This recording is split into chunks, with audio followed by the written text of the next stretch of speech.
Dear students, today we are going to study square root of decimal numbers. So let's learn the method how to calculate the square root of decimal numbers. Hi, so we have one video in which we are going to find the square root of decimal numbers. To find the square root of decimal numbers, we are going to use division method. It's very easy to find the square roots of decimal number using division method. But there is a slight change in the division method when we are finding the square root of decimal numbers. And what is that change? Yes, we will learn about that as we start solving this problem. So to find the square root of 761.76, first we'll draw these lines and then we do the pairing.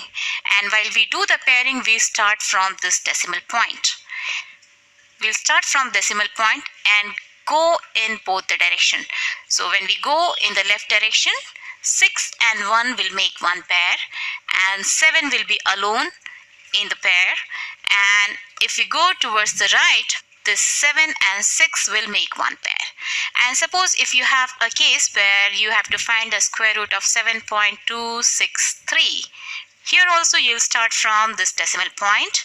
You'll go towards left, so 7 will make one group, and if you go towards right, this 2, 6 will make one group and this 3 will be alone, or you can add a 0 to make a group of 2, right?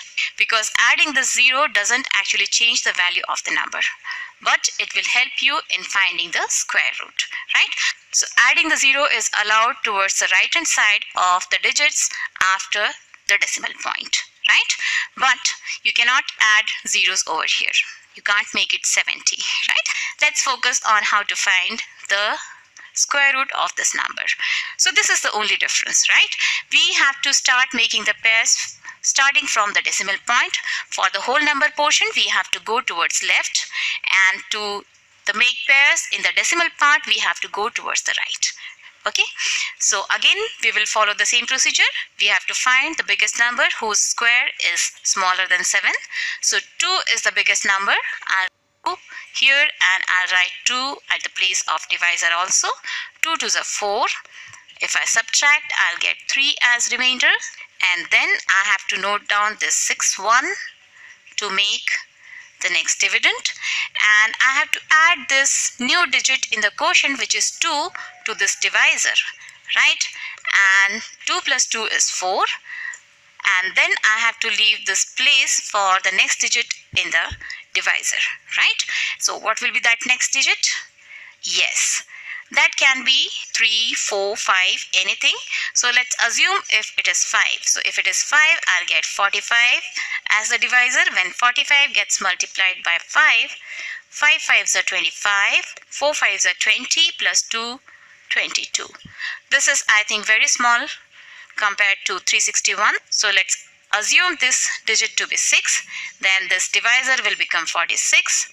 And 46 when gets multiplied by 6, we will get 6 6 are 36, 3 carried forward, 6 4s are 24, plus 3 is 27. This is also very small. So let's assume next digit as 7, or let's skip 7, let's assume it as 8. So 48 multiplied by 8 is 8 8s are 64, 6 carried forward, 8 4s are 32, plus 6 is 38, right? So we get 384, which is bigger than 361. So I think 7 will be the perfect choice. So if I put 7 over here, it becomes 47. 7 7s are 49. 9 will come over here. 4 will be carried forward. 7 4s are 28. 28 plus 4 is 32.